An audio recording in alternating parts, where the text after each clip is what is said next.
Have you ever met someone who always finds a way to criticize, no matter what you do? Picture this: two new mums, two healthy babies, two very different feeding styles, yet one mother-in-law manages to shame them both. So here's the real question: is it ever really about the baby? Let's talk. Have you ever felt like, no matter what choice you make, someone will find a way to criticize it? Now, imagine that someone is family, and not just any family, but your mother-in-law. This story comes from a woman on a beach trip with her extended family. Sounds peaceful, right? Sun, sand, waves, and two baby cousins meeting for the first time.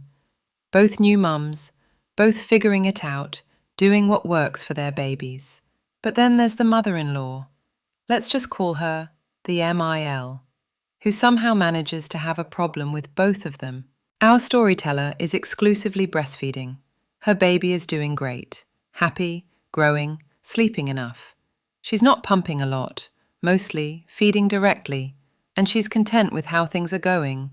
Her sister-in-law, on the other hand, is doing a combination of formula feeding and pumping. No nursing, and guess what? Her baby is also thriving.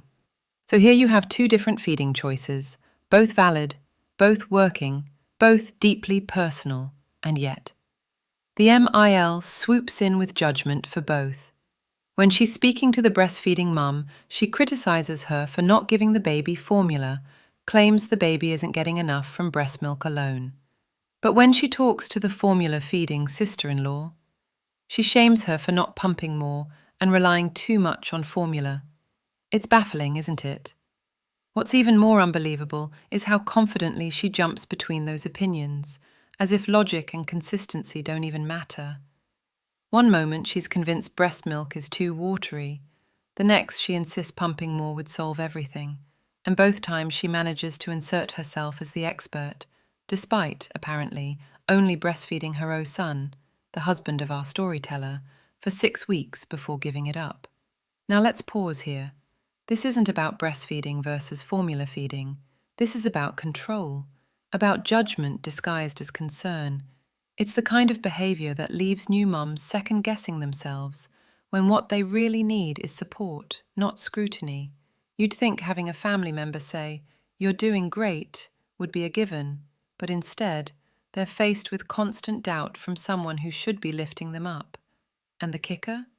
The MIL seems obsessed with feeding the babies herself, alone, with bottles. Why? What's the motive there? Is it about bonding, power, or something more unsettling? We'll explore that in a later segment, but for now, let me ask you this. Have you ever made a decision you knew was right for you or your child and still felt like someone was determined to make you feel wrong?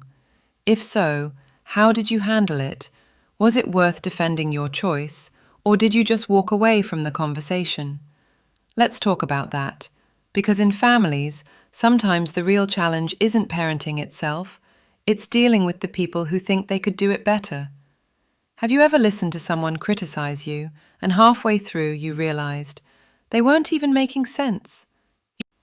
In part 1, we talked about two moms, each choosing a different, perfectly valid way to feed their babies, and one mother-in-law who somehow had a problem with both. But here's where things go from frustrating to downright surreal.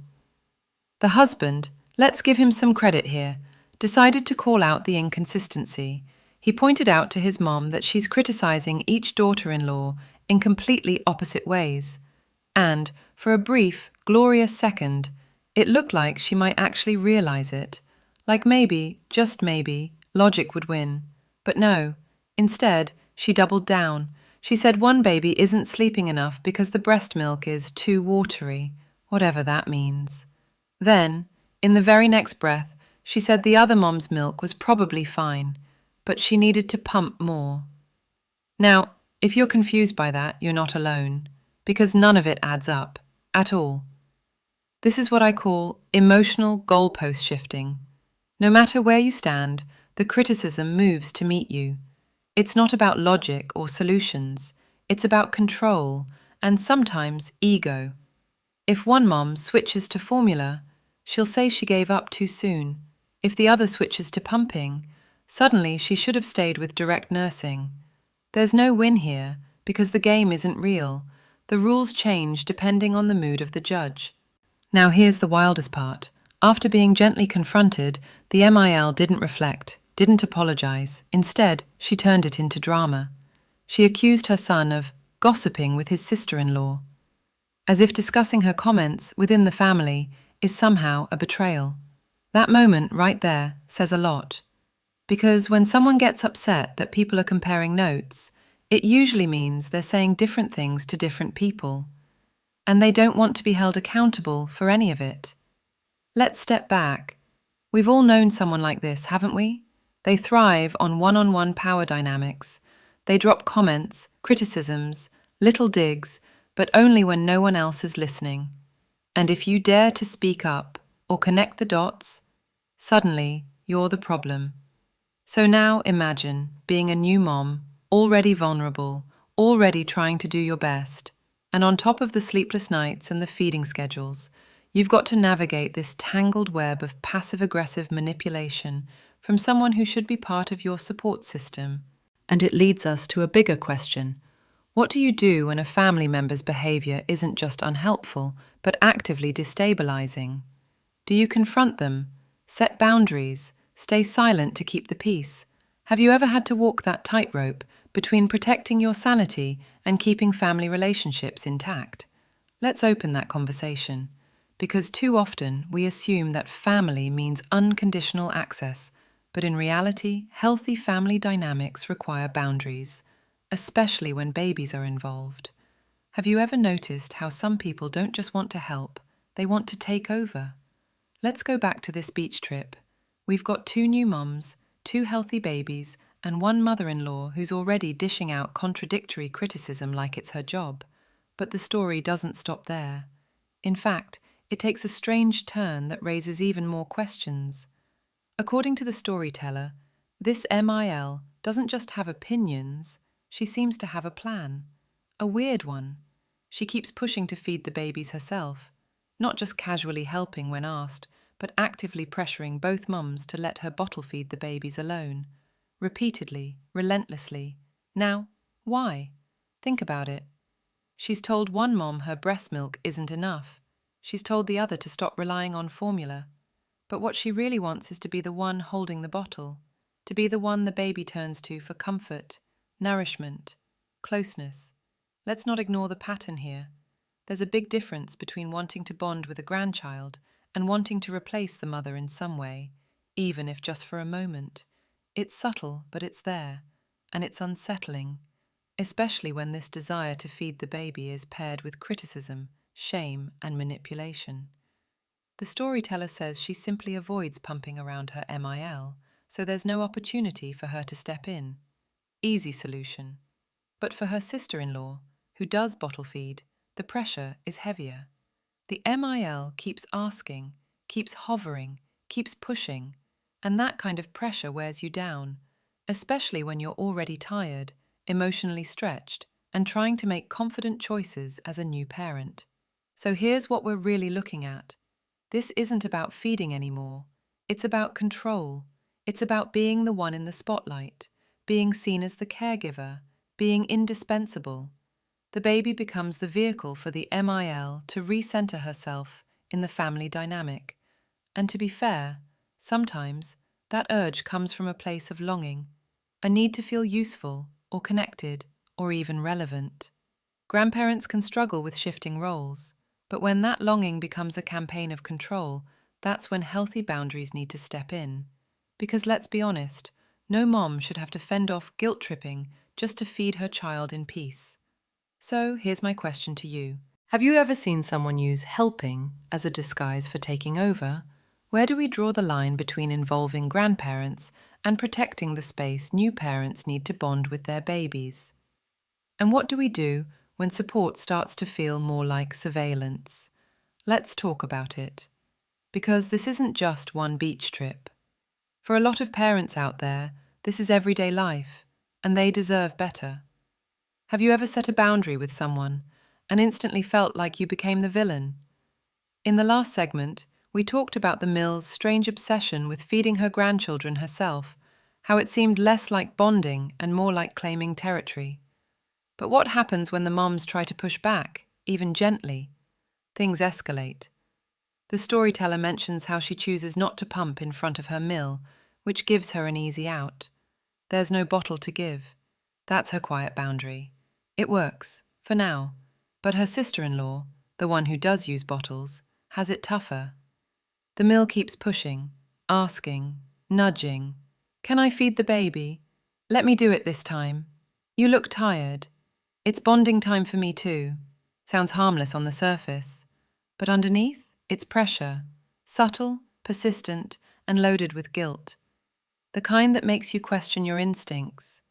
The kind that turns "no thank you" into a diplomatic crisis. And when the answer is finally no, whether directly or indirectly, the mill doesn't just accept it. She pouts, she accuses, she plays the victim. You don't trust me. I just want to help. You're pushing me away. Suddenly the moms aren't just protecting their feeding routines, they're defending their entire character. This is the classic emotional boomerang.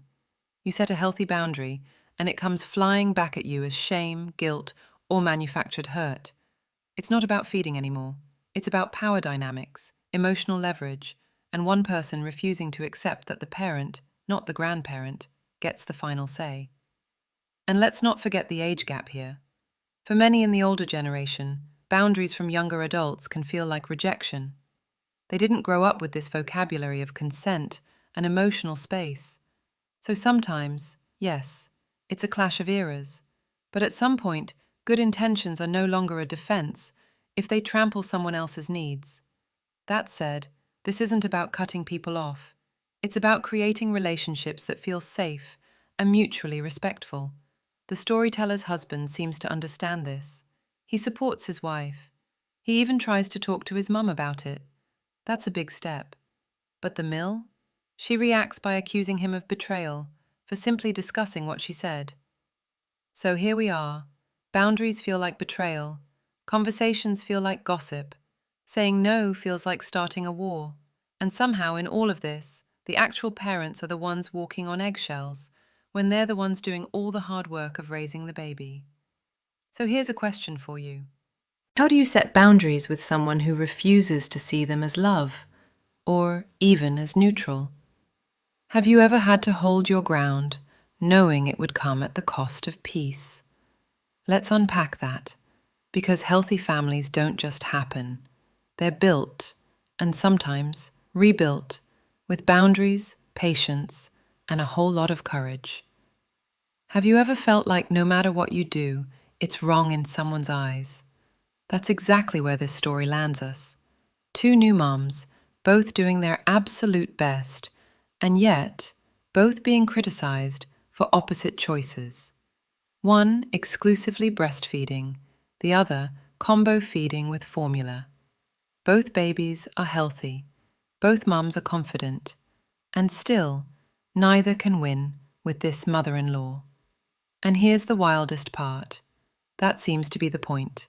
This isn't about feeding. It's not even about the babies. It's about keeping the moms off balance, making them question themselves, shifting the goalposts, so that no matter what they do, they're somehow not doing it right, at least in her eyes. Think about it. When you can't win, you start playing defense. You hesitate, you second guess, and in that space of doubt, the other person gains power, emotional control, influence. It's subtle, but it's real. And for a new mom, that kind of pressure, especially from inside the family, is exhausting. That's why the storyteller ends her reflection not with a breakdown, but with clarity. She says, if anyone's mill is making them feel bad about formula or breastfeeding, just know you cannot win. It's not you, it's her. Boom, there it is. And it's something so many parents need to hear out loud. You can't reason with a moving target. You can't satisfy someone who's determined to disapprove. The only way out is not playing the game, because when someone tries to shame you no matter what choice you make, it stops being about you. That shame belongs to them, not you. And you know what? That realization is freeing. You can stop explaining, stop apologizing, stop asking for permission to raise your own child. And the storyteller? She gets it. She and her husband now keep distance from the mill when needed. They're not playing along. They're not fighting either. But they're not giving her control. That's not easy, especially when it's family. But it's brave, and it's necessary. So if you're listening and this story feels a little too familiar, if you've ever felt picked apart by someone who's supposed to be on your side, here's your reminder. You're doing fine. You're allowed to do it your way. And no, you don't need to justify that to anyone. Now, let's bring this home with something simple. We've talked a lot today about boundaries, feeding choices, and power dynamics. But now, I want to hear from you. Drop a "and" in the comments if you've had to stand up for yourself as a parent. Drop a "un" if someone's ever tried to tell you how to raise your kid and you just kept doing what was right for you. And drop a "un" if you believe parents deserve more support and less judgment. Let's flood this episode with real voices, no advice, no debates, just solidarity. Because at the end of the day, fed is best. Love is stronger than shame, and you've got this.